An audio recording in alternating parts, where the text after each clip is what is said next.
ராணிப்பேட்டை மாவட்டம் பணப்பாக்கம் சிப்காட்டில் தைவானின் ஹாங்பூக் நிறுவனம் காலனி ஆலை அமைக்க காணொலி மூலம் முதலமைச்சர் ஸ்டாலின் அடிக்கல் நாட்டுகிறார். அந்த காட்சியை பார்ப்போம்.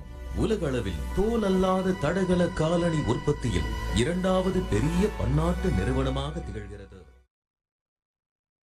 கூடுதல் விவரங்களை செய்தியாளர் பாஸ்கரனிடம் கேட்கலாம். பாஸ்கரன் வணக்கம். இந்த ஆலை தொடர்பான முழு விவரங்களை பதிவு பண்ணுங்க.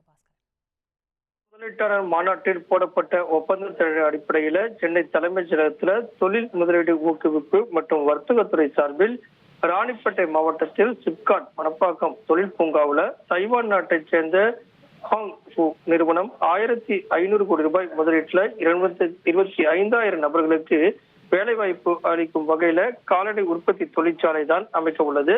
அந்த தொழிற்சாலைக்கு தமிழக முதலமைச்சர் மு.க.ஸ்டாலின் காணொலி காட்சி வாயிலாக அடிக்கல் நாட்டியிருக்கிறார். இந்த காலணி தொழிற்சாலையினுடைய மொத்த முதலீடு என்பது என்ன கிடைச்சிட போதுன்னு சாதாரணமா நினைச்சிடாதீங்க.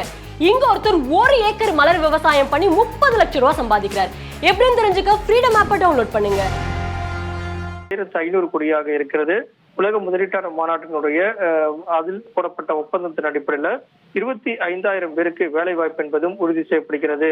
இதில் 85% வேலை வாய்ப்பு என்பது கிராமப்புறத்தை சேர்ந்த பெண்களுக்கு முன்னுரிமை வழங்கப்படும் என்று அந்த நிறுவனம் புரிந்துணர்வு ஒப்பந்தத்தில் கையெழுத்திட்ட போதும் தெரிவித்தது. அதன் அடிப்படையில் பார்க்கும்போது ஒரு 1500 கோடி ரூபாய் முதலீடு, 25,000 பேருக்கு வேலை வாய்ப்பு, 85% பெண்களுக்கு வேலை வாய்ப்பில் முன்னுரிமை என்ற அடிப்படையில் இந்த புரிந்துணர்வு ஒப்பந்தம் என்பது போடப்பட்டது. அதனுடைய தொடர்ச்சியாக தொழிற்சாலை அமைப்பதற்குண்டான அடிக்கல் நாட்டு விழா தற்போது தமிழக தலைமைச் செயலகத்தில் தமிழக முதலமைச்சர் மு.க.ஸ்டாலின் அடிக்கல் நாட்டி வருகிறார். காணொலி காட்சி வாயிலாக அமைச்சர்கள் மற்றும் அதிகாரிகள் இந்த நிகழ்ச்சியில் பங்கேற்றுள்ளனர்.